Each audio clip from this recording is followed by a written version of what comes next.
이 가르침에 오신 것을 환영합니다. 오늘은 치유에 대해 이야기해 보겠습니다. 우리는 예수님을 하신 일에서 시작할 것입니다.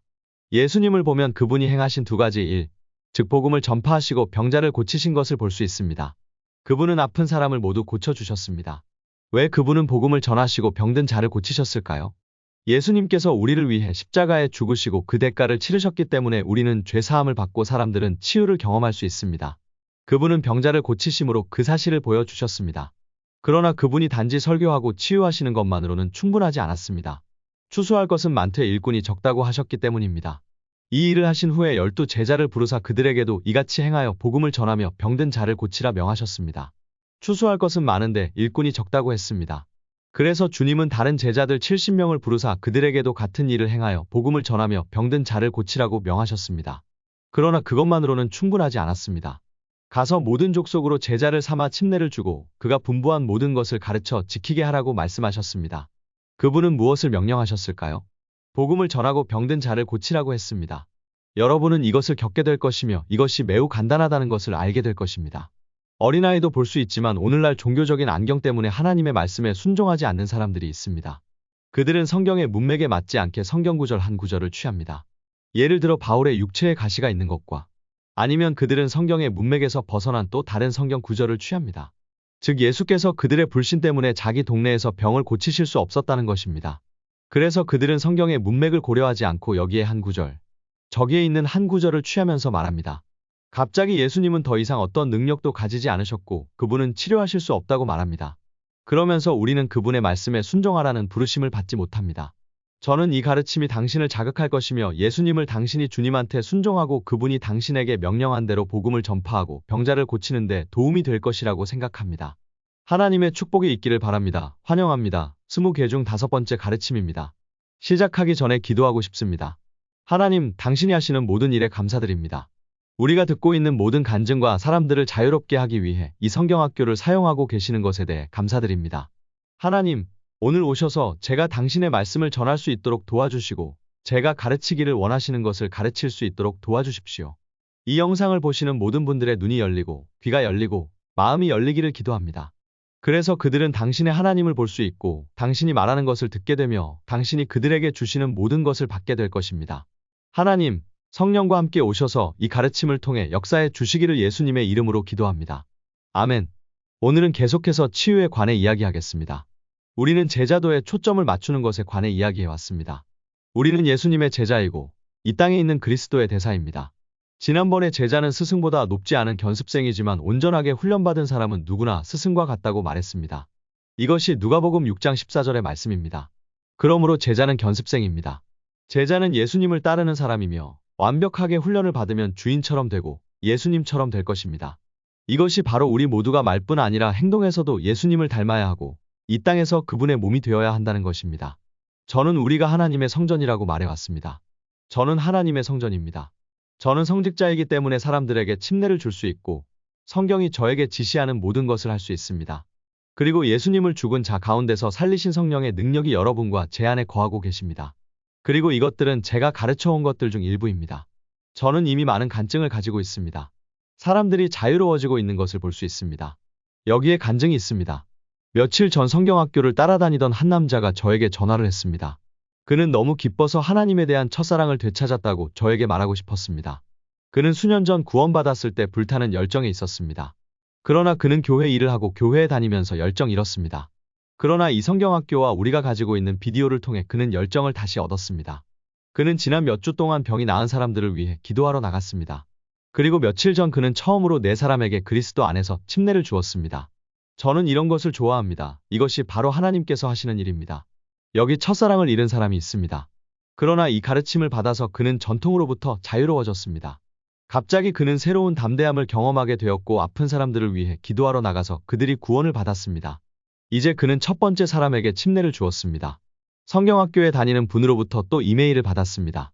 이 사람은 핀란드 출신인데 오늘 일어난 놀라운 일에 대해 저에게 편지를 보냈습니다. 그가 부엌에서 음식을 준비하고 있을 때 누군가 초인종을 눌렀습니다. 이웃이었는데 몸도 안 좋고 스트레스도 많아서 기도해 달라고 부탁했습니다. 그녀는 스트레스가 사라진 것을 경험했고 그들은 죄와 용서에 대해 이야기하기 시작했습니다. 그녀는 가족과 함께 다양한 신비주의에 빠져 있었고 마음에 들지 않는 초자연적 경험도 있었다고 말했습니다. 그래서 그는 그녀에게 그들로부터 자유로워지고 싶은지 물었습니다. 그래서 그는 그녀를 위해 기도하기 시작했습니다. 이 사람에게는 이것이 정말 새로운 일이었다고 말하고 싶습니다. 그러나 그는 막 기도하기 시작했고 예수님의 이름으로 이 귀신을 떠나라고 명했습니다. 몇 분 후 그녀의 내면에서 무언가가 움직이기 시작했고 갑자기 그녀는 기분이 나빠지기 시작했고 이내 기분이 매우 나빠졌습니다. 그녀의 내면에서 무슨 일이 일어나고 있었고 그가 그것이 악마라는 것을 알았기 때문에 그녀는 약간 겁을 먹었습니다. 그는 방금 방언을 말하기 시작했고 점점 더 큰 소리로 방언을 했습니다. 그리고 그는 저에게 이렇게 썼습니다. 처음에는 내가 어떻게 해야 할지 몰라 방언을 말하기 시작했습니다. 다음으로 성령께서 내 안에서 내주하셨고 갑자기 저는 제가 방언으로 소리치고 있다는 것을 깨달았고 목이 아플 정도로 큰 소리를 지르고 있다는 것을 깨닫게 될 때까지 매우 큰 소리로 방언을 말하기 시작했습니다. 제가 소리를 질렀을 때 그 방언을 설명할 수 없었습니다. 나는 귀신에게 떠나라고 명령했지만 방언을 했기 때문에 내가 말하는 것을 이해하지 못했습니다. 그리고 내가 계속 귀신을 쫓아내는 동안 그녀는 바닥에 쓰러졌습니다. 그리고 그녀는 귀신에게 풀려났습니다. 저는 그것을 좋아합니다. 그 후 그녀는 자신의 죄에 대해 용서를 구했습니다. 그리고 편지에서 그는 이렇게 말했습니다. 이 모든 것이 정말 놀랍고 강력했습니다. 나는 아직도 방금 일어난 일을 믿을 수 없습니다. 내가 이런 것을 하는 걸 옆에서 지켜보는 것 같았습니다. 내가 아니었고 너무 강했기 때문이죠. 저는 이것을 좋아합니다. 이 사람은 갑자기 여자와 귀신이 있는 상황에 서게 되었을 때 하나님께서 그에게 역사하기 시작한 사람입니다. 저는 나의 경험이라는 수업에서도 그것에 대해 이야기했습니다. 그는 같은 곳에 서 있었는데 어떻게 해야 할지 몰라 방언을 하기 시작했습니다. 그리고 그는 자신에게서 힘이 솟아오르는 것을 느꼈고 그녀는 자유로워졌으며 자신의 죄에 대해 용서를 구하고 싶었습니다. 이것이 우리가 경험하는 것입니다. 간증을 전하고 이전에 누구를 위해 기도해 본 적이 없는 다른 사람들로부터 이와 같은 간증이 많이 있습니다. 그들은 이전에 누구도 예수 그리스도께로 인도한 적이 없으며 이 사람처럼 누군가를 고치거나 귀신을 쫓아낸 적이 없습니다. 그런데 갑자기 그들은 그런 일을 하기 시작했습니다. 그건 내가 아니었어 라는 그의 말이 마음에 듭니다. 모든 일에는 시작이 있어야 하기 때문에 이것이 우리가 처음으로 무언가를 경험하는 방식입니다. 그리고 그것은 저와 다른 방식이었습니다. 왜냐하면 우리의 사고방식에서는 우리가 큰 거인이 되어야 하고 그러기 전에 모든 것을 알아야 한다고 생각하기 때문입니다. 그러나 이것은 잘못된 사고방식입니다. 우리가 그것을 배우는 방법은 그것을 하기 전에는 모든 것을 알지 못합니다. 우리는 그렇게 함으로써 배웁니다. 그래서 그는 그건 내가 아니다 라고 말했습니다. 이것이 바로 하나님께서 하시는 일입니다. 오늘은 계속해서 치유에 대해 이야기하고 치유에 집중하려고 합니다. 다음번에는 치유 뒤의 실용적인 부분에 초점을 맞춰 여러분도 시작하게 될 것입니다. 저는 킥스타트에 대해 이야기한 다음 우리가 복음을 나누는 방법, 복음이 무엇인지에 대해 이야기할 것입니다. 그러면 회개에 대해 살펴보겠습니다. 우리는 죄, 성령 침례, 나중에 복음을 살펴보겠습니다. 그리고 톱엔 다른 나누고 싶은 설교들은 어떤가요? 라고 말하는 사람들도 있었습니다. 그래서 그것들을 설교를 하려고 하는데 아직은 20개 중 5번째 가르침에 불과합니다. 그래서 앞으로 해야 할 일이 많습니다. 이것이 정말 중요하기 때문에 복음을 살펴보는 시간을 갖기를 기대합니다. 오늘날 교회에는 치유에 관한 책들이 많이 있습니다. 어떤 책은 이것을 말하고 다른 책은 이것과 완전히 반대되는 것을 말합니다. 그들은 치유에 관해 많은 가르침을 주었습니다. 제가 공유할 내용 중 일부는 매우 간단하지만 여러분에게 많은 자극을 줄 것입니다. 왜냐하면 여러분 중 많은 사람들이 특히 치유에 관해서는 종교적인 안경을 쓰고 있기 때문입니다. 오늘날 치유에 관한 진리를 전파하는 교회는 거의 없습니다. 이것이 우리의 배경이자 교회 전통입니다. 오늘 제가 말씀드릴 내용은 아주 간단하지만 종교적인 안경 때문에 도전이 될 것 같습니다.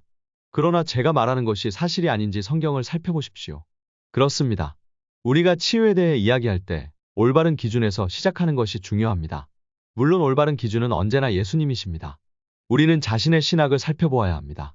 예수님은 우리의 주님이시고 우리의 주인이시며 우리에게 길을 보여 주셨기 때문에 우리가 시작해야 할 때마다 예수님과 함께 시작해야 합니다. 우리가 시작할 때 우리는 예수님을 바라봐야 합니다. 당신은 우리가 성경을 사용하여 정리하려고 하는 많은 것들과 실제로 하고 있는 것과 완전히 다르다는 것을 알게 될 것입니다. 이것은 우리의 신학의 문제입니다. 우리는 여기에서 저기에서 무엇인가를 취하여 그분이 함께 오신 것과 그분이 우리에게 행하라고 명령하신 것과는 거리가 먼 교리를 만들어냅니다.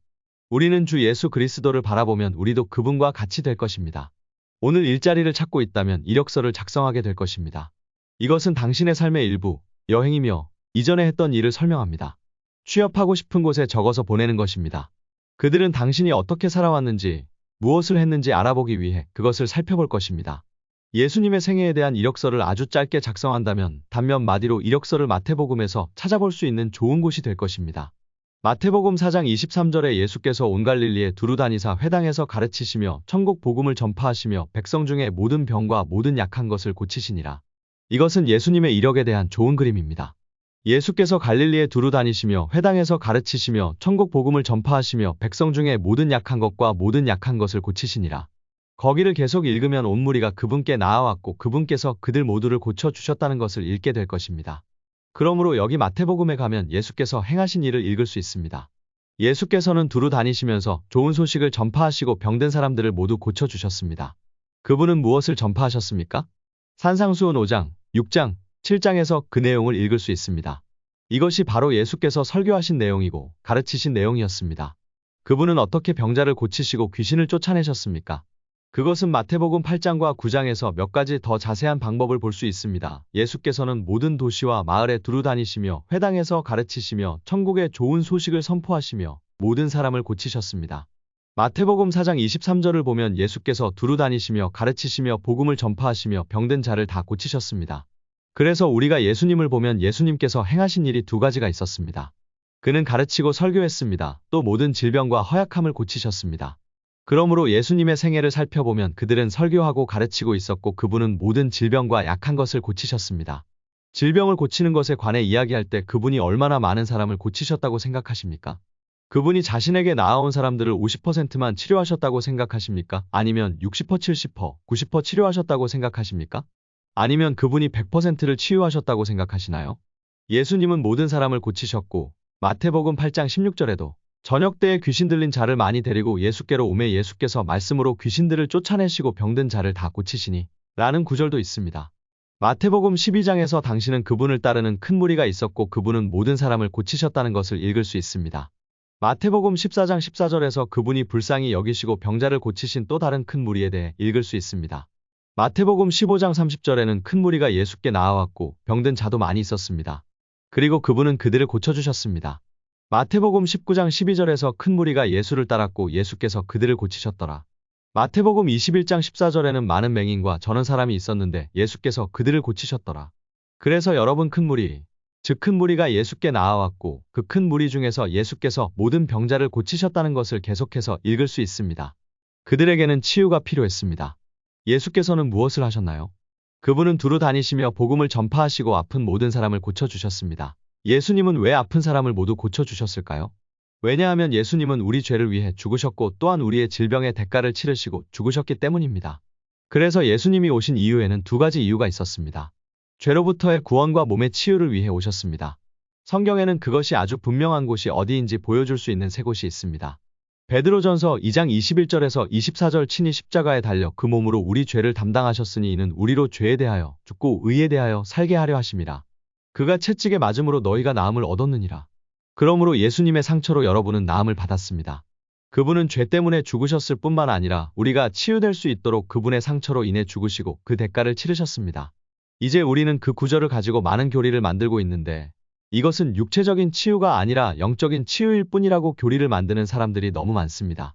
그러나 성경의 문맥을 읽는다면 그것은 영적인 치유가 될 수 없습니다. 또한 이사야 53장을 보십시오. 이것은 그분이 고난으로 우리를 위해 값을 치르셨다고 말합니다. 거기에서 이것을 읽을 수 있고 마지막 부분에서도 그가 상처를 입음으로 우리가 나음을 입었도다 라는 말씀을 읽을 수 있습니다. 또 이것이 육신적인 것이 아니라 영적인 것이라고 말하는 사람들이 있습니다. 그러나 그것은 그럴 수 없습니다. 왜냐하면 마태복음 8장 16절에 저녁 때에 귀신 들린 자들을 많이 데리고 예수께로 오매 예수께서 말씀으로 귀신들을 쫓아내시며 병든 자를 다 고치시니라고 했습니다. 우리는 지금 그분이 귀신을 쫓아내시고 모든 병자, 즉 육신의 질병을 고치신다는 것을 말하고 있습니다. 이는 선지자 이사야를 통하여 하신 말씀에 그가 우리의 연약한 것을 친히 담당하시고 모든 병을 짊어지셨도다 함을 이루려 하심이라. 예수께서 모든 병자를 고치셨으니 이는 그 말씀과 선지자가 여러 해 전한 것을 확증하려 하심이니라. 예수님께서 우리의 질병을 스스로 짊어지셨습니다. 그것은 영적인 질병만이 아니라 육신의 질병이었습니다. 왜냐하면 그분은 모든 병자를 고치셨고 그 일을 계속해서 행하셨기 때문입니다. 당신이 종교적인 안경을 쓰고 수년 동안 신학을 공부해왔다면 아마도 제가 여기서 말하는 문제를 경험하고 있을 것입니다. 그러나 당신이 종교적인 안경을 쓰지 않고 단지 어린아이이고 종교적인 배경 지식이 없다면 그 말씀이 말하는 것을 그대로 읽었을 것입니다. 예수님께서 모든 병자를 고치셨다는 것은 너무나 분명합니다. 예수께서는 두루 다니시며 복음을 전파하시며 모든 병자를 고치셨습니다. 왜냐하면 예수님께서 십자가에서 값을 치르셨기 때문입니다. 그분은 우리 죄를 위해서만 죽으신 것이 아니라 우리의 질병을 위해서도 죽으셨습니다. 그렇기 때문에 그분은 하시던 일을 하시며 두루 다니셨습니다. 여기서는 예수께서 마을을 두루 다니시며 가르치시며 복음을 선포하시며 모든 병자를 고치셨다는 내용을 읽을 수 있으며 다음 구절에서는 예수께서 주위에 있는 무리를 보시고 불쌍히 여기셨다는 내용을 읽을 수 있습니다. 그분은 제자들에게 매우 흥미로운 말씀을 하셨습니다. 추수할 것은 많되 일꾼이 적으니라. 예수께서는 무슨 뜻으로 그렇게 말씀하셨습니까? 추수할 것은 참으로 많고 일꾼은 적습니다. 예수께서 말씀하신 의미는 군중이 그에게 왔다는 것입니다. 군중이 예수께 나와왔습니다. 예수께서는 그들을 고쳐주셨습니다. 그러나 그 후에 그분은 군중이 당신에게 오는 것을 보셨습니다. 거기에는 복음을 들어야 할 사람들이 너무 많았고 치유가 필요한 사람들도 너무 많았습니다. 그런데 치유가 필요한 사람은 너무 많고 일하는 사람은 적었습니다. 그분은 12 제자를 부르시고 그들에게 계명을 주셨습니다. 다음 장에서 그 내용을 읽을 수 있습니다. 오늘날 종종 문제는 성경을 장과 절로 분리했다는 것입니다. 그래서 사람들은 한 장을 읽고 나서 멈추고 다음번에 다음 장을 읽는 경우가 많습니다. 그러면 그들은 성경의 완전한 문맥을 보지 못합니다. 예수님은 많은 사람을 고치시며 추수할 것은 많은데 일꾼이 적다고 말씀하십니다. 예수님은 이 말씀을 하시고 나서 12 제자를 불러 모아나가서 모든 병자를 고치며 복음을 전하는 권세를 주셨습니다. 그래서 여기에서 그분이 제자들에게 하신 말씀을 읽을 수 있습니다. 가서 이 말을 전파하여 천국이 가까이 왔느니라. 병든 자를 고치며 죽은 자를 살리며 문둥병자를 깨끗하게 하며 귀신을 쫓아내되 너희가 거저 받았느니라. 거저 주라. 그래서 예수님은 그렇게 하셨습니다. 예수님은 두루 다니시면서 복음을 전파하시고 병자들을 고치셨습니다. 그리고 제자들을 보내시며 예수께서 하신 것과 같이 복음을 전하며 병든 자를 고치라 명하셨습니다. 그리고 마태복음에서는 일꾼이 적다고 말씀하셨습니다. 그래서 12 제자를 부르사 권세도 주시고 10장에서는 예수님의 제자들이 어떻게 그렇게 했는지 읽어보실 수 있습니다. 누가복음 9장에 가면 예수님께서 12 제자를 내보내시는 장면을 다시 읽을 수 있습니다. 그리고 12 제자를 파송하시고 복음을 전파하며 병든 자를 고치라 명하신 후에 다른 제자 70명도 보내시니라. 주님은 다른 70명의 제자를 선택하셨습니다. 성경의 다른 구절에서는 70이라고 되어 있지만 올바른 번역은 70입니다. 누가복음 10장에 대해 1시간 동안 이야기할 수 있기 때문에 나중에 이 부분에 대해 설명하겠습니다. 이 장은 나중에 우리가 많이 살펴볼 장입니다. 하지만 올바른 번역은 70이므로 여기서는 70을 사용합니다. 이제 주님은 70명의 제자를 택하여 그들을 보내시며 추수할 것은 많되 일꾼이 적다고 말씀하셨습니다. 또 추수할 것은 많되 일꾼이 적다고 말씀하시며 계명을 주셨습니다. 누가복음 10장 9절에 보면 거기 있는 병자들을 고치고 하나님의 나라가 저희에게 가까이 왔다고 전하라고 하셨습니다. 그것은 또한 그가 70명에게 명령한 일이기도 했습니다. 여기에서 분명한 패턴을 볼 수 있습니다. 예수님은 두루 다니시며 복음을 선포하시고 아픈 모든 사람을 고치셨습니다. 왜냐하면 그분은 우리의 질병을 위해 십자가에 죽으셨고 우리의 죄를 위해 죽으셨기 때문입니다. 그때 그분은 밖에는 많은 무리가 있고 사람은 많고 일꾼은 적다는 것을 보셨습니다. 그래서 그분은 제자들을 부르시어 그들에게 복음을 전파하고 병든 자를 고치라는 계명을 주셨습니다. 그 일을 마친 뒤에도 거기서 멈추지 않으셨습니다. 왜냐하면 추수할 것은 아직도 많고 일꾼은 적기 때문입니다. 아직도 복음을 들어야 할 사람이 많고 치유가 필요한 사람이 많습니다. 그래서 그 후에 70명의 제자를 부르시면서 추수할 것은 많되 일꾼이 적다고 같은 말씀을 하셨습니다. 병든 자를 고치고 복음을 전하라고 그들을 보내셨습니다. 너무 간단합니다. 그들은 나가서 병자를 고치고 복음을 전했습니다. 하지만 당신은 이 부분을 이해해야 하고 나는 지금 그것을 보여주려고 합니다. 왜냐하면 12명, 70명만 그런 명령을 받은 것이 아니기 때문입니다. 왜냐하면 그 후에 예수께서 그들과 함께 계셨고 거기서 그들에게 명하시며 말씀하시기를 가서 모든 족속으로 제자를 삼아 내가 너희에게 분부한 모든 것을 가르쳐 지키게 하라. 내가 세상 끝날까지 너희와 함께 있으리라 고 말씀하셨기 때문입니다. 그러므로 예수께서 그들에게 명하신 것이 이것이니 가서 모든 족속으로 제자를 삼아 내가 너희에게 분부한 모든 것을 가르쳐 지키게 하라. 예수께서는 그들에게 무엇을 하라고 명령하셨습니까? 복음을 전하고 병든 자를 고치며 제자를 삼아 훈련시키고 분부한 것과 동일한 것을 가르쳐 지키게 하는 일을 하라고 했습니다. 복음을 전하고 병자를 고치는 일은 예수님만 한 것이 아니고 12 제자만 한 것이 아닙니다. 그런 일을 한 사람은 70명뿐만이 아니었습니다.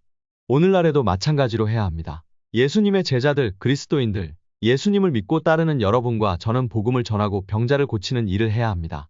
만일 당신이 오늘 복음을 전하러 나가서 병자를 고치지 않는다면 당신은 주 예수 그리스도께 불순종하는 것입니다.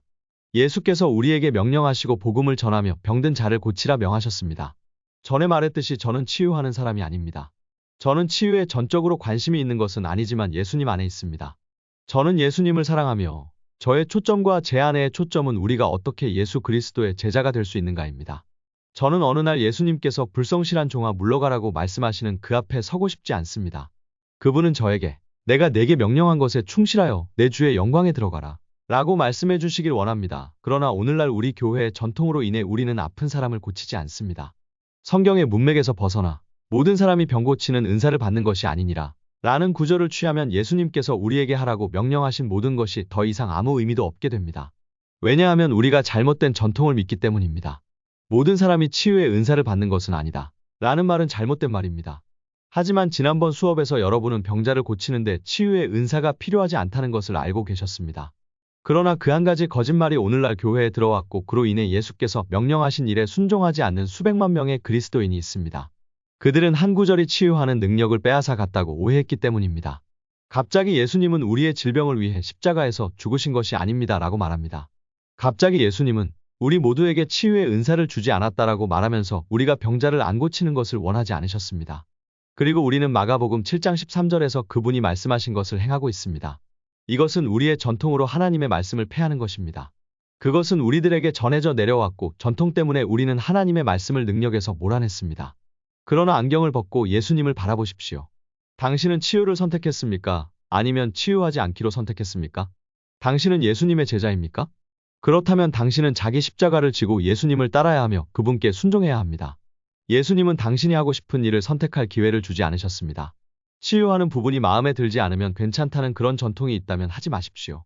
그리고 그냥 앉아 있다면 그렇게 할 필요가 없습니다. 그분은 저나 당신에게 선택하라고 명령하지 않으셨습니다. 그러나 당신이 병자를 고치고 하나님께 순종하기를 원한다면 이것은 좋은 소식입니다.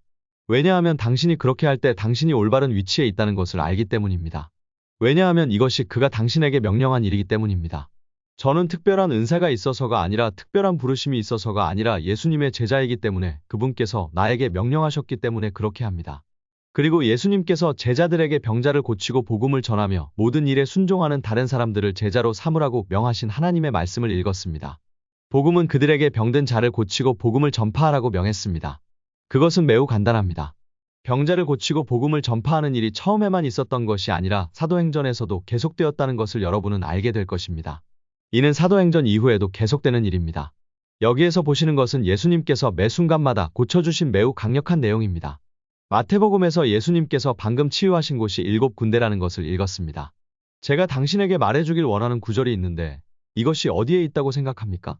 요한복음, 마태, 누가복음에 있나요? 성경 어디에 있나요?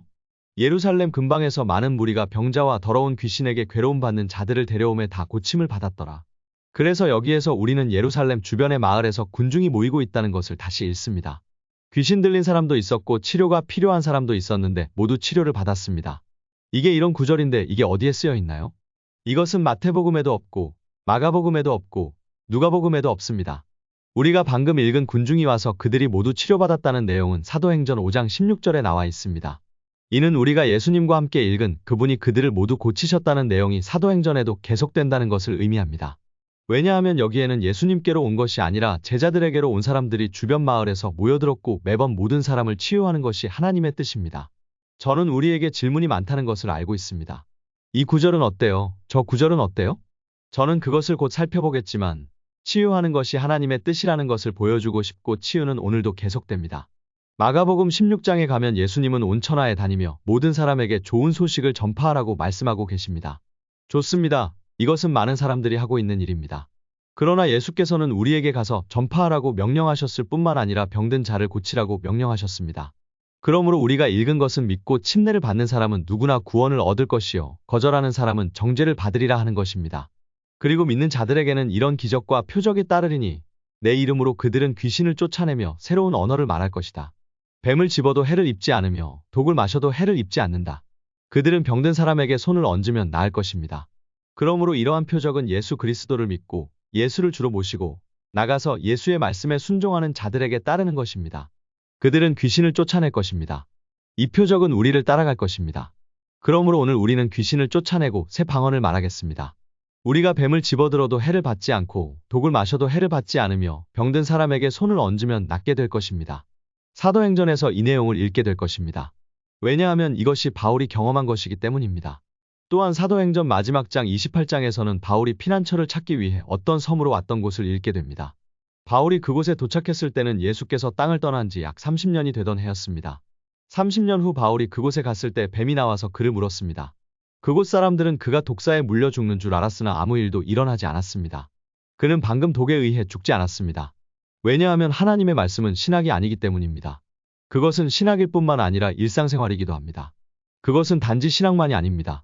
그래서 바울은 독에 의해 죽지 않았습니다. 그리고 병든 사람이 나음을 위해 기도했습니다. 바울이 그들을 위해 기도했을 때 그가 그에게 안수하여 낫게 해준 것을 여기서 읽을 수 있습니다. 그러자 그 섬에 있는 다른 병자들도 다 와서 고침을 받았습니다. 바울이 멜리데에 왔을 때였습니다. 뱀에 대한 그의 경험은 마가복음 16장에서 말하는 것과 같습니다. 무슨 독을 마셔도 해를 받지 않을 것입니다. 한 병자에게 손을 얹으즉 나으니라. 그 일이 있은 뒤에 섬에 있는 다른 병자들도 모두 그에게 와서 고침을 받았습니다. 얼마나 많은 사람들이 치유되었습니까? 모두 치유되었습니다. 예수님이 기도하신 사람들 중 얼마나 많은 사람들이 예수님을 통해 치유를 받았습니까? 모두 치유되었습니다. 제가 이곳에서 새신자들을 가르칠 때 그 점은 그들에게 너무나 분명했습니다. 그런데 여기 오는 나이 많은 그리스도인들이 바울의 가시는 어떻습니까? 이 구절은 어떻습니까? 지금 보시겠지만 마태복음 17장부터 시작하겠습니다. 왜냐하면 제가 예수님께서 몇 명을 고치셨느냐고 묻는다면 예수님은 자신에게 나아오는 모든 사람을 고치셨습니다. 그래요. 하지만 자기 동네에서는 그렇게 할 수 없었습니다. 라고 말한다면 그분은 자신에게 나아오는 모든 사람을 고치셨고 그분의 동네에서도 고치셨습니다. 나중에 보여드리겠지만 그분이 모든 사람을 고치셨다는 것을 여러분도 보게 될 것입니다. 하나님의 말씀에서 치유받지 못한 사람들을 어디에서 찾을 수 있습니까? 예를 찾아보세요. 대답은 예와 아니오입니다. 마태복음 17장에는 예와 아니오가 나와 있습니다. 제자는 병을 고칠 수 없었지만 예수께서는 고치셨습니다. 그 구절로 갑시다.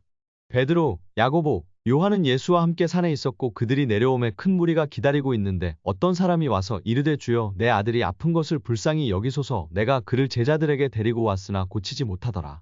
어떤 사람이 있으니 병든 아들이 있어 그 아들을 예수의 제자들에게 데리고 왔으니 모든 제자가 아니라 베드로와 야고보와 요한이 예수와 함께 있었음이라 다른 제자들은 능히 치유하지 못하더라. 여기서 치유 사역을 멈추면 여러분 중 몇몇은 낫지 않은 사람을 위해 기도한 곳에 가본 적이 있을 것입니다. 그런 경험을 했다고 믿습니다.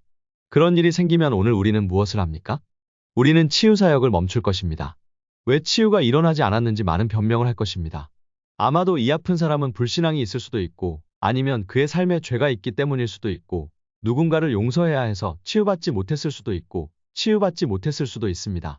세대의 저주이기 때문에 고침을 받지 못했을 수도 있고 일어나는 모든 일이 하나님의 뜻이기 때문에 그를 고치는 것이 하나님의 뜻이 아닐 수도 있습니다. 치료를 받지 못할 때 사용하는 변명은 제가 말한 이것들입니다.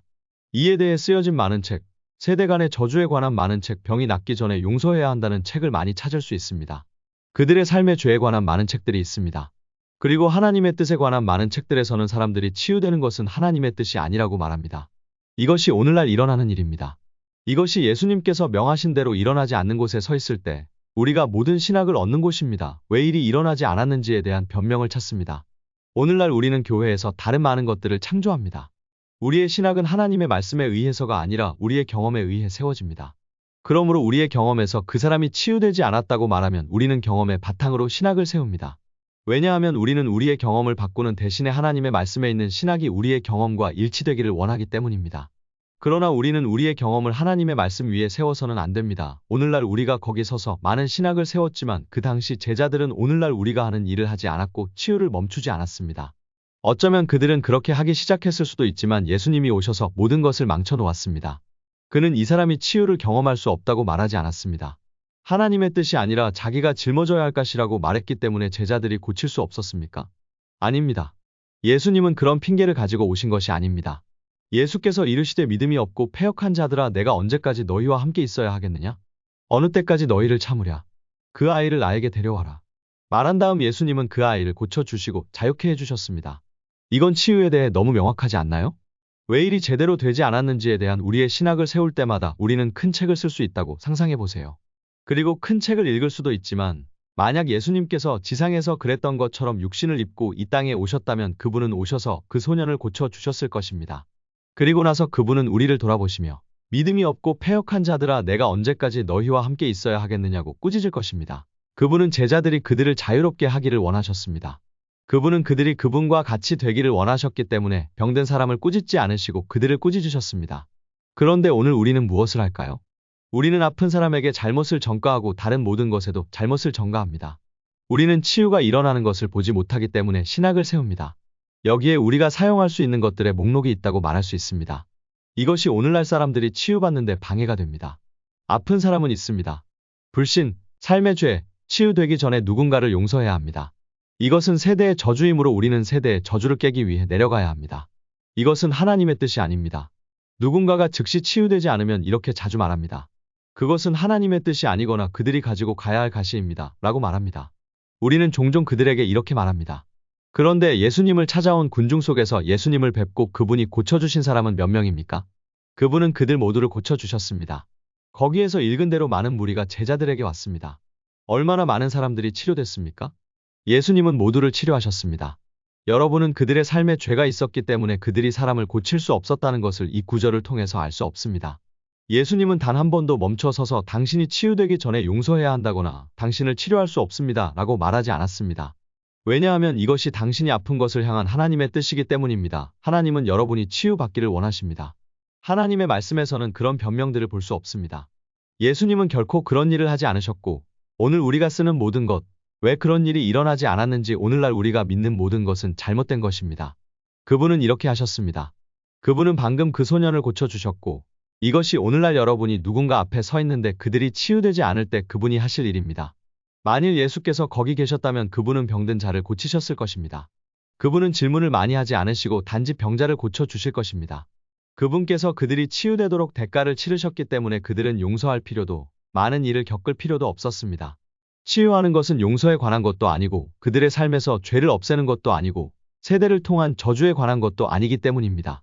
신약성서에서는 치유는 믿음, 즉 단순한 믿음이라는 한 가지에 관한 것입니다. 제자가 그분께 왜 우리는 귀신을 쫓아내지 못하였습니까? 라고 물었습니다. 예수님께서는 단지 제자들의 믿음이 부족하다고 말씀하셨습니다. 주님은 너희에게 겨자씨 하나 알만한 믿음이 있으면 이 산더러 쫓겨나라 할 수 있느니라 고 말씀하셨습니다. 믿음이 있으면 당신에게 불가능한 일은 없을 것입니다. 그래서 믿음이 부족하여도 겨자씨 하나 알만한 믿음이 있으면이라는 말을 읽을 때 믿음이 부족하다는 말은 불신앙으로도 번역할 수 있습니다. 믿음이 없고 하나님의 말씀을 믿지 못하기 때문에 치유할 수 없는 것입니다. 그러나 하나님의 말씀을 믿을 때 하나님의 말씀에 대한 믿음이 있으면 치유할 수 있습니다. 구원받기 위해서는 믿음이 필요하기 때문에 거듭난 모든 사람은 믿음을 가지고 있습니다. 그렇기 때문에 구원받기 위한 믿음이 있으면 병자를 고치는 믿음도 있는 것입니다. 우리의 문제는 큰 믿음이 많이 필요한 것이 아닙니다. 우리는 아마도 우리 삶에서 불신을 없애기 위해 하나님을 신뢰해야 합니다. 저는 지금 믿는다고 말하고 싶습니다. 저는 제 기준의 믿음을 가지고 있는 것이 아니라 하나님의 말씀을 믿어야 합니다. 예수님을 믿고 하나님의 말씀을 믿어야 합니다. 당신이 그것을 신뢰하고 그에 따라 행동할 때 이것이 신학 이상의 것이며 이것이 바로 삶이라는 것을 알게 될 것입니다. 그것은 한 가지로 귀결됩니다. 그것은 믿음으로 귀결됩니다. 그러나 오늘날 우리는 믿음에 대해 이야기하지 않습니다. 왜냐하면 교회 안에 믿음을 엉망으로 만든 누군가가 있기 때문입니다. 치유 집회를 하면 아픈 사람이 오는데 안 낫는 사람이 있기 때문입니다. 성경은 치유되지 않으면 치유하는 사람의 믿음이 부족하다고 말합니다. 이제 그들에게는 두 가지 문제가 생겼습니다. 질병이 있다는 것과 당신에게 믿음이 있다면 당신이 기도해 주는 사람이 믿음을 가질 필요는 없습니다. 예수님을 만져 치료받은 여인이 있었습니다. 왜냐하면 그녀의 믿음 때문입니다. 저는 폴란드에서 그것을 경험했습니다.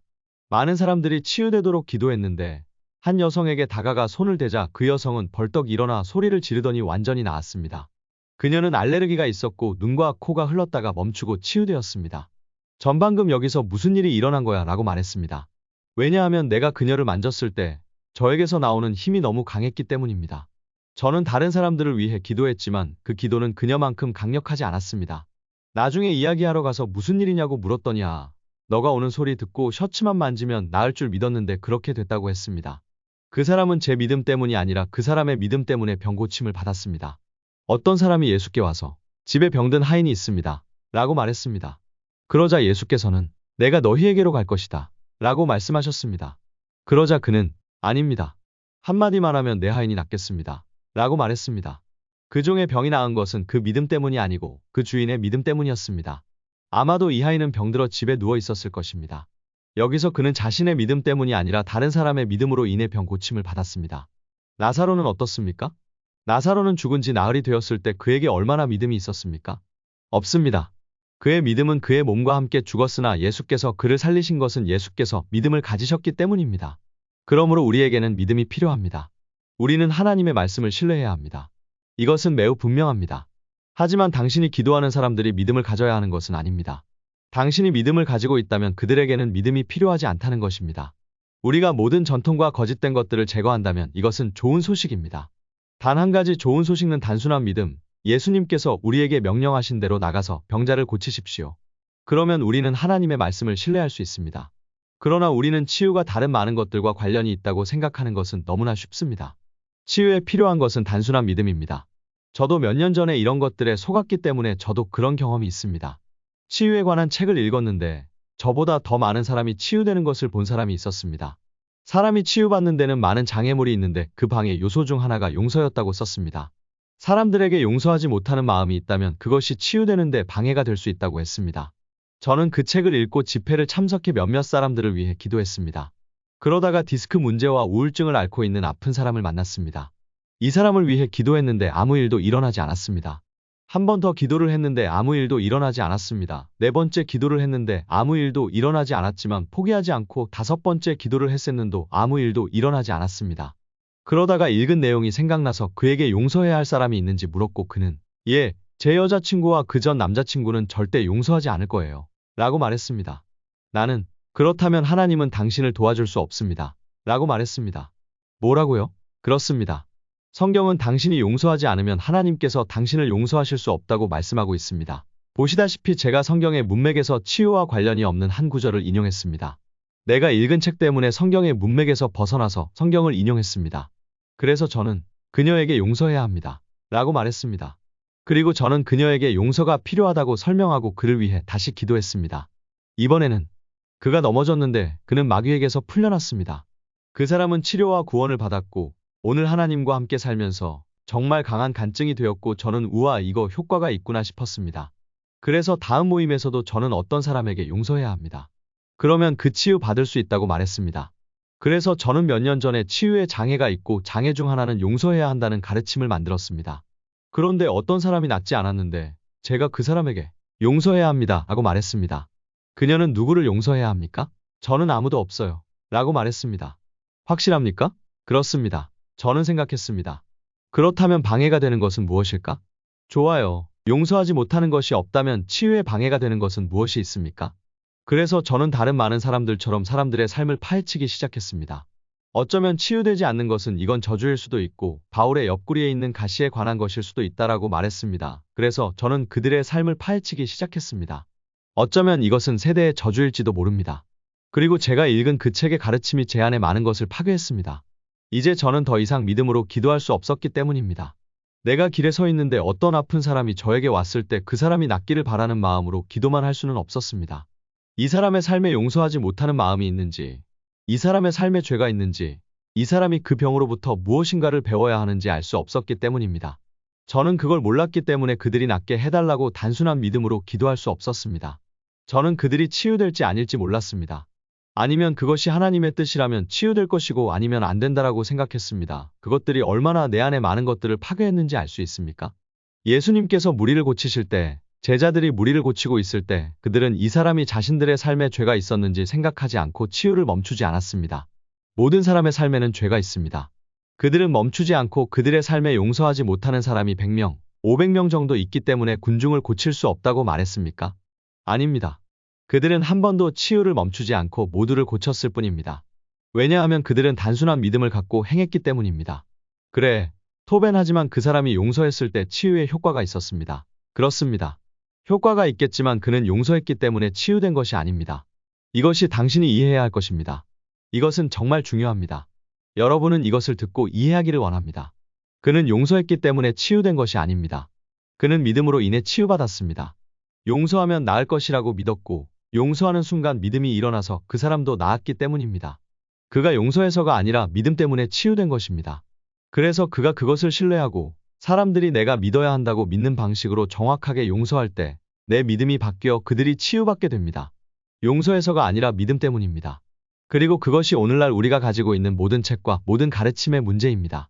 그들은 오늘날 많은 책과 가르침을 갖고 있으며 보세요. 이것이 효과가 있어요. 그들이 이것을 행해서 나았고 저것을 행하여 나았습니다. 그러므로 우리는 그들이 행한 일을 행하였기 때문에 고침을 받았다고 생각합니다. 아닙니다. 그들은 믿음 때문에 고침을 받았습니다. 사람들은 그렇게 하면 병이 나을 것이라고 믿었습니다. 그것은 모두 믿음에 관한 것입니다. 그러나 그 모든 책의 모든 가르침은 우리가 만나는 모든 사람을 위해 맹목적인 믿음으로 기도하는 것을 방해합니다. 그 사람이 누구인지, 그 사람의 삶 뒤에 무엇이 있는지 알지 못합니다. 이것이 하나님의 뜻이라고 믿을 때 효과가 있습니다. 단순한 믿음으로 기도할 수 있는 대가를 예수님께서 치르셨기 때문에 그들이 치유될 것입니다. 질병 치유는 하나님의 뜻이기 때문입니다. 그렇습니다. 하지만 예수께서는 어떻습니까? 예수께서는 자기 동네에서 그들의 불신 때문에 병을 고치실 수 없었습니다. 아닙니다. 지금 그 구절을 바로 살펴보겠습니다. 저와 함께 마가복음 6장을 봅시다. 마가복음 6장에서 예수님은 나사렛에 계시는데 그들이 그분을 멸시했다는 것을 읽을 수 있습니다. 그들은 선지자가 자기 동네와 자기 가족 외에는 어디에서나 존경을 받지 못하는 것은 아니다. 라고 말씀하셨습니다.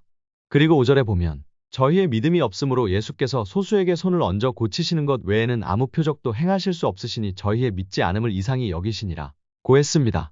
예수님께서 자기 동네에서 사람들을 고치실 수 없었을까요? 물론 예수님은 그곳에서는 다른 곳보다 큰 기적을 행하실 수 없었다고 읽었습니다. 각처와 동네에서 병자들을 데리고 예수께로 데리고 오매 예수께서 저희를 다 고치시니 동네에 사람이 많으나 자기를 멸시함으로 데리고 오기만 하였더라. 그에게 소수의 사람이 있었고 그분은 그들을 고쳐주셨습니다. 그러나 많은 사람들이 그에게 오지는 않았습니다. 오늘날 우리 가족과 우리 사람들 사이에서도 마찬가지입니다. 아니요, 우리는 토벤을 합니다. 우리는 그에게 가지 않습니다. 그런데 내가 여행을 나가면 사람들이 저를 유튜브에서 보고 듣고는 그 사람에게 가자라고 합니다. 예수님의 경우도 마찬가지였습니다. 그분께 나아오는 사람은 누구나 고침을 받았습니다. 우리는 그 구절을 오해했습니다. 어떻게든 우리는 이것을 받아들여 예수님이 하신 모든 일, 그가 행하신 모든 일을 담습니다. 다른 곳에 가서 야, 우리는 사람을 고칠 수 없어 라고 말했습니다. 왜냐하면 그들은 불신앙을 갖고 있기 때문입니다. 마치 예수님이 사는 동네와 같아서 예수님께서 사람들을 고치실 수 없었기 때문에 우리도 여기서 사람들을 고칠 수 없습니다 라고 말합니다. 또 바울이 병들었는데 하나님께서 바울에게 이 병을 낫게 하지 않겠다고 말씀하셨습니다. 아닙니다. 그는 그런 말을 하지 않았습니다. 바울은 아프지 않았습니다. 고린도후서 12장에 가보겠습니다. 바울에게 가시가 있다는 것을 읽었습니다. 7절에서 그는 말했습니다. 내 육체에 가시를 주셨으니 곧 나를 괴롭게 하는 사단에게서 온 사자니라. 그리고 내가 교만해지지 않도록 지켜주십시오. 그는 3번이나 주님께 그것을 거두어 달라고 간청하고 그때마다 내 은혜가 내게 족하도다. 내 능력이 약한 데서 역사하느니라. 오, 내 은혜가 내게 필요한 전부니 내 능력은 내 약함 속에서 가장 강하니 가서 계속 병들어라. 아닙니다. 당신은 그것을 성경구절에서 보지 못합니다. 제자들이 사도행전에서 그것을 어디에서 읽었습니까? 당신은 그런 곳도 찾을 수 없지만 우리는 이 구절에 대해 큰 책을 썼습니다. 저는 그 능력을 믿습니다. 하나님은 우리의 연약함에 강하시다는 것을 저는 그것을 믿습니다. 이것은 하나님의 말씀입니다. 저는 종종 약합니다. 저는 지금 내가 하는 일에 약합니다. 저는 영어를 잘못합니다. 저는 영상을 영어로 만드는 게 정말 어렵습니다. 에너지가 너무 많이 들지만 제가 약할 때에도 하나님께서 여전히 저를 사용하고 계시다는 것을 알 수 있습니다. 그분은 강하시고 제가 무엇을 대부분 이해할 수 있도록 저를 도우십니다. 저는 약합니다. 제가 자주 약하지만 질병으로 인한 것은 아닙니다. 물론 하나님은 모든 것을 사용하실 수 있습니다. 그러나 하나님은 우리를 변화시키기 위해 질병을 사용할 필요가 없습니다. 그분은 성령님을 사용하십니다. 바울이 10절에서 나는 나의 약함을 기뻐하노니 라고 말합니다. 여기서 질병에 대해 이야기합니까? 질병에 대해 이야기하지 않습니다. 바울의 육체의 가시가 질병이라면 그는 여기서 질병을 언급했을 것입니다. 하지만 그는 그렇게 하지 않았습니다. 그는 어디에서도 아프다고 말하지 않았습니다. 고린도후서 11장을 보면 바울의 이력서와 바울의 일기에 대해 읽을 수 있습니다. 그가 겪은 일들은 다음과 같습니다. 그는 돌에 맞았고 채찍질을 당했으며 거짓 그리스도인들의 위험과 불신자들의 위험에 처해 있었습니다. 그는 여러 날 동안 넓은 바다에 있었습니다. 바울은 많은 일을 겪었습니다. 그리고 나서 그는 내가 약할 때 예수님은 강하십니다. 라고 말했습니다. 그에게는 문제가 많았지만 질병은 없었습니다. 그는 어디에서도 아프다고 말하지 않습니다. 그는 박해에 대해 이야기하고 고난에 대해 이야기하고 문제에 대해 이야기합니다. 예수님은 우리 죄를 위해 죽으셨습니까? 아닙니다. 예수께서는 우리의 박해를 위해 죽으셨습니까? 아닙니다. 그분은 우리에게 박해를 약속하셨습니다. 그렇기 때문에 박해는 우리가 짊어져야 할 것이기 때문에 하나님께 박해를 없애달라고 기도할 수 없습니다. 이것은 예수님을 따르는 것의 일부이고 이것은 고난입니다. 이것은 힘든 삶입니다. 저는 항상 오 하나님, 이걸 없애주세요 라고 생각했습니다. 그런데 사람들이 저에 대해 나쁘게 말하는 것을 봅니다. 사람들이 저를 반대할 때 내 십자가를 지고 예수님을 따르는 것은 나의 부르심의 일부입니다. 그러나 예수님은 저희 병을 짊어지셨고 그분이 저의 병을 위해 죽으셨기 때문에 나는 그것을 짊어질 필요가 없습니다. 바울은 어떻습니까? 그는 디모데에게 배가 아프면 자주 아프기 때문에 포도주를 마셔야 한다고 말했습니다. 아프다는 단어는 그가 약하다는 것을 의미할 수도 있습니다. 네, 포도주를 많이 마시면 건강에 좋지 않습니다. 박테리아가 많으면 아프고 약해질 수 있습니다.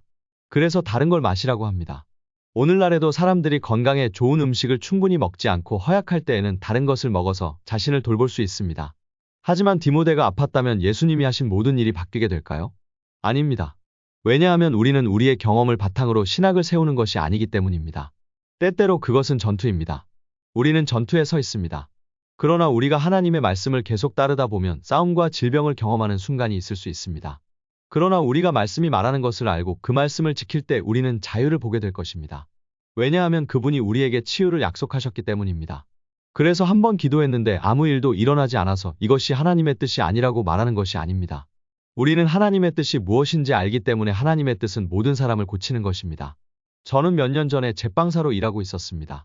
때로는 빵에 뭔가를 넣는 것을 잊어버렸거나 때로는 오븐을 너무 높은 온도로 설정했습니다. 때때로 저는 무엇인가를 잊어버려서 상사는 그것 때문에 너무 화가 나서 저를 꾸짖었고 저는 그것을 통해 배웠습니다. 그리고 배웠기 때문에 나중에는 주인처럼 되었습니다. 저는 빵 만드는 법을 배웠어요. 우리는 주님과 같이 되도록 완전한 훈련을 받기 위해 부르심을 받았습니다. 우리가 완벽하게 훈련을 받을 때 우리는 우리 주인 예수님과 같이 됩니다. 그분은 모든 사람을 고쳐쳤습니다. 오늘날에도 치유하는 것은 하나님의 뜻입니다. 그래서 사람들이 치유되지 않을 때 우리는 계속 치유 기도합니다. 이것이 하나님의 말씀이기 때문에 우리는 치유를 포기하지 않습니다. 저는 제 인생에서 싸우고 있는 많은 일들을 겪었습니다.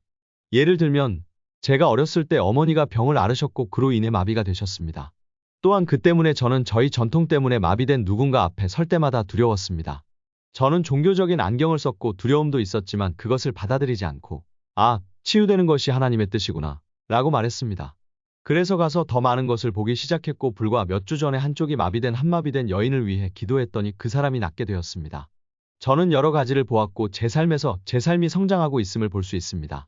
내가 병자를 고치지 않을 때 예수님은 제자들에게 하셨던 것처럼 저에게 오셔서 토벤 치유되지 않은 것은 너의 믿음 때문이야 라고 말씀하실 것입니다. 그러면 저는 아픈 사람들을 바라보면서 그들의 삶에 죄가 있고 문제가 있다고 말하지 않을 것입니다. 저는 자신을 봅니다. 미안해요. 예수님, 제가 원하는 곳에 있지는 않지만 노력 중입니다. 저도 당신처럼 되고 싶고 당신을 따르고 싶고 당신이 보고 있는 것과 똑같은 것도 보고 싶습니다. 그리고 저는 계속 치우기도 합니다. 말씀은 이렇기에 이쯤으로 마치겠습니다. 다음번에는 매우 실용적으로 환자 치료를 시작할 수 있는 방법을 보여드리겠습니다. 저를 기다릴 필요 없이 나가서 아픈 사람을 치료할 수 있습니다. 이것이 바로 하나님의 뜻입니다. 왜냐하면 이것이 예수님께서 여러분에게 하라고 명령하신 것이기 때문입니다.